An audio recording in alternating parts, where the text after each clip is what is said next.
জয় হিন্দ, বন্দে মাতরম। বন্ধুরা, আজকের ভিডিওতে আমরা ডব্লিউবিসিএস পরীক্ষার যে কাট অফ মার্কস রয়েছে সেই বিষয়টা নিয়ে একটা আলোচনা হবে। বহু পরীক্ষার্থী রেজাল্ট বেরোনোর পর থেকে বারবার যেটা জিজ্ঞাসা করেছেন সেটা হচ্ছে কাট অফ মার্কসের এই যে এতটা আকাশ ছুঁয়ে যাও এবং সেই যে কাট অফ মার্কসের বিভিন্ন বছরগুলোতে তুলনামূলকভাবে কিভাবে ওঠানামা করেছে সেই জায়গাটা আলোচনা করা। দেখুন, ভিডিওর শুরুতেই আমি আপনাদেরকে যে জিনিসটা বলবো সেটা হচ্ছে যে রেজাল্টের এই যে কাট অফ মার্কস, সেখানে একটা জিনিস আমার চোখে পড়েছে গ্রুপ এ আনরিজার্ভ ক্যাটাগরির কাট অফ মার্কসের ক্ষেত্রে। আমরা সাধারণত কি দেখেছিলাম? আমরা দেখেছিলাম যে ডব্লিউবিসিএস 2023-এ যে মেন পরীক্ষা হয়েছিল সেই মেন পরীক্ষায় নেগেটিভ মার্কিং ছিল হচ্ছে 0.25।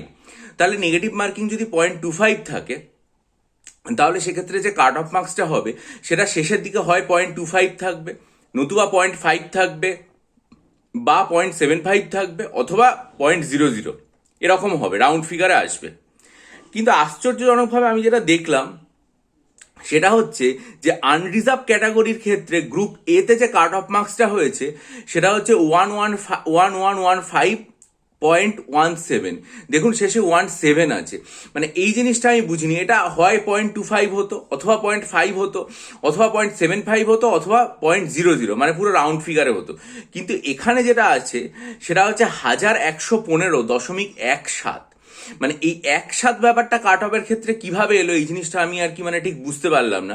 গ্রুপ বিটা নিয়ে কোনো রকম সন্দেহ নেই, কারণ গ্রুপ বি এর যে কাট অফ আছে সেটা শেষে আছে হচ্ছে 0.75, ফলে 0.75 হতেই পারে। 1142 আছে, 0.75 ঠিক আছে। কিন্তু গ্রুপ এর ক্ষেত্রে যেটা আছে সেটা হচ্ছে 1115.17। এই একসাথ ব্যাপারটা অঙ্কের হিসাবে কি করে এলো সেটা সত্যি কথা বলতে আমি বুঝতে পারিনি। এটা যদি আপনারা আমাকে একবার বুঝিয়ে দেন তাহলে জিনিসটা আর কি খুব ভালো হয়। কারণ অঙ্কের কোন হিসাবে যদি 0.25 নেগেটিভ মার্কিং থাকে তাহলে 17 আসে, এটা আমি সত্যি বুঝতে পারিনি। এর জন্য আপনারা যদি কমেন্ট করে জিনিসটা একটু পরিষ্কার করেন তাহলে সুবিধা হয়। এবারে আমরা আসি যে কাট অফ মার্কসের যে পরিবর্তনগুলো বিভিন্ন বছরগুলোতে এর আগে হয়েছে। দেখুন, আমি খুব একটা পেছনে যাচ্ছি না, কারণ একটা সময় ছিল যখন কাট অফ মার্কস এতটাও বেশি উঠতো না বা 1000 ছাপিয়ে যেত না। মোটামুটি যে সময় থেকে এই কাট অফ মার্কস 1000 ছাপিয়ে যাওয়ার প্রক্রিয়াটা শুরু হয় সেই বছর থেকে আলোচনা করব, অর্থাৎ 2023-এর কাট অফ এবং তার পূর্ববর্তী যে 5 বছরের যে কাট অফ মার্কস রয়েছে সেগুলো নিয়ে আমরা আলোচনা করব। 2018, 19, 20, 21, 22 এই শেষ 5 বছর এবং 2023 যেটা লেটেস্ট রেজাল্ট বেরোলো সেই জায়গাটা। তাহলে দেখুন, 2018 সালে গ্রুপ এর ক্ষেত্রে কাট অফ মার্কস ছিল হচ্ছে 1020, ভ্যাকেন্সি ছিল হচ্ছে গ্রুপ এতে 79।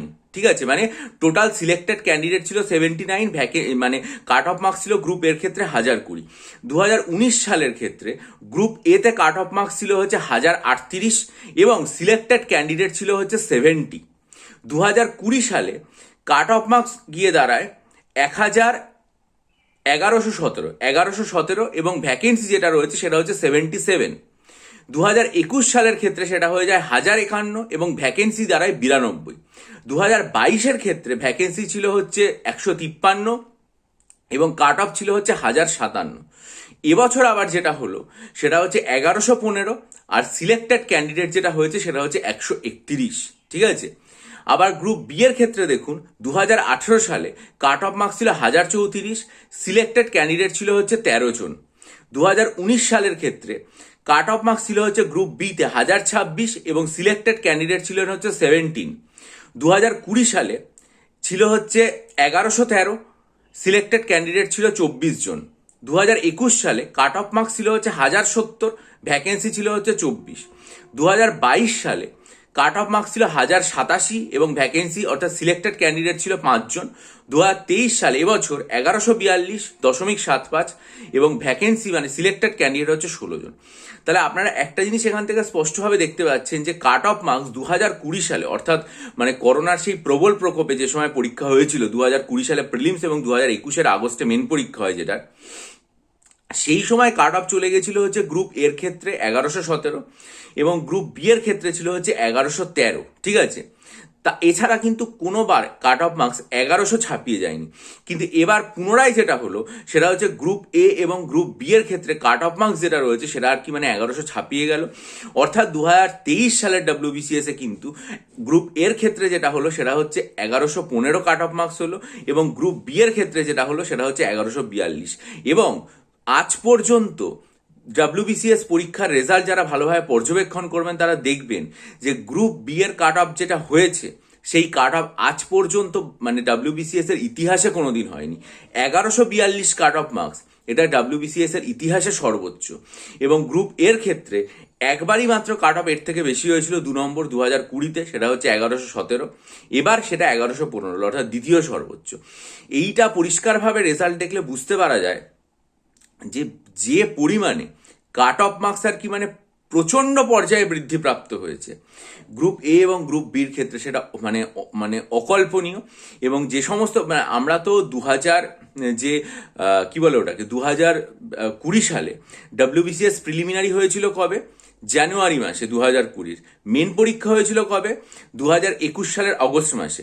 অর্থাৎ একটা জিনিস আপনারা দেখুন যে 2020 সালের মানে পরীক্ষার যে প্রসেসটা সেটা প্রায় 1 বছর 8 মাস ধরে চলেছিল, যে কারণে কাট অফ মার্কস কিন্তু এতটা উচ্চতায় পৌঁছায়। 2023 সালেও দেখুন, 2023 সালে প্রিলিমিনারি পরীক্ষাই হয়েছিল 2023 সালের ডিসেম্বর মাসে, আর মেন পরীক্ষা হয়েছিল 2024 সালের আগস্ট মাসে। তাহলে এই পরীক্ষাটাও দেখুন প্রায় 1 বছর 8 মাস ধরে প্রসেসটা চললো, এবং মানে কাট অফ মার্কস এতটা উঁচু মানে এতটা উপরের দিকে চলে গেল। অর্থাৎ পরীক্ষার্থীরা যখন তাদের লেখাপড়ার জন্য প্রচুর পরিমাণ সময় পাচ্ছেন এবং প্রচুর পড়াশোনা করছেন, এফর্ট দিচ্ছেন, তখনই কিন্তু দেখা যাচ্ছে যে কাট অফ মার্কস আর কি মানে আমরা যতটা ভাবতেও পারি না সেই উচ্চতায় পৌঁছে যাচ্ছে। সুতরাং সময় পাচ্ছেন, আপনি ব্যবহার করুন। 2024 সালে যারা ডাব্লিউবিসিএস পরীক্ষা দেবেন তারা তো প্রচুর সময় পাচ্ছেন, প্রচুর সময় যখন পাচ্ছে কম্পিটিশনের প্রসেসটাও কিন্তু ততটাই আর কি মানে বৃদ্ধিপ্রাপ্ত হচ্ছে। সুতরাং আপনাকে চেষ্টা করতে হবে যে আপনার যে সেই পড়ার প্রসেসটা সেটাকে আরও ভালো করে বৃদ্ধি করার। এবং সেটার জন্য আমার চ্যানেলে আমি ডাব্লিউবিসিএস পরীক্ষার জন্য জেনারেল স্টাডিজের প্রিলিমস এবং মেনের কম্বাইন্ড ব্যাচ ঘোষণা করব। সেটার জন্য যদি আপনারা মনে করেন যে আমার ব্যাচে যুক্ত হবেন, তাহলে সেই সংক্রান্ত ভিডিও দেখার জন্য এবং আমার ব্যাচে যুক্ত হওয়ার জন্য চ্যানেলটা সাবস্ক্রাইব করে বেল আইকন প্রেস করে রাখুন। এবং অবশ্যই যারা ভিডিও দেখে আগ্রহী হবেন তারা আমার ব্যাচে যুক্ত হবেন, আমি শীঘ্রই ঘোষণা করব। আর যারা মনে করবেন এখন থেকে আমার কাছে ডাব্লিউবিসিএস পরীক্ষার জন্য 48খানা মক টেস্ট নিতে চান, অথবা অপশনাল সাইকোলজি স্টাডি মেটেরিয়াল নিয়ে এখন থেকে প্রস্তুতি নিতে চান, বা ডাব্লিউবিএসএসসির জন্য 12টা নতুন সিলেবাসের মক টেস্ট আমার কাছ থেকে নিতে চান, অথবা 3000+ static GK MCQ study material নিতে চান, তারা কিন্তু এখন থেকে নিয়েই প্রিপারেশন শুরু করুন। অথবা কারোর যদি মনে হয় যে ডেসক্রিপটিভ বাংলা, ডেসক্রিপটিভ ইংরেজি এবং ডেসক্রিপটিভ অ্যারিথমেটিকের স্টাডি মেটেরিয়াল নিয়ে পড়বেন, সেটার জন্য আমার কাছ থেকে অবশ্যই আর কি মানে নিতে পারেন। প্রত্যেকটা সংক্রান্ত ভিডিওর লিঙ্ক আমার চ্যানেলের ইউটিউব যে পোস্ট সেকশন আছে সেখানে লেখা এবং ছবির সাথে দেওয়া আছে, দেখে নেবেন। এবং ডেসক্রিপশন বক্সে দেওয়া আমার ইমেল আইডির মাধ্যমে আমার সাথে যোগাযোগ করবেন। আর চ্যানেলের দিকে নজর রাখুন, নতুন ব্যাচ খুব শীঘ্রই ঘোষণা হবে। ভালো থাকুন, বিজয়ী হন, সফল হন। ভিডিওটা লাইক করুন, বন্ধুদের মাঝে ছড়িয়ে দিন, আপনাদের মূল্যবান মতামত দিন, এবং অবশ্যই সব খবরের জন্য চ্যানেলের দিকে নজর রাখুন, চ্যানেলটা সাবস্ক্রাইব করে। ভালো থাকবেন।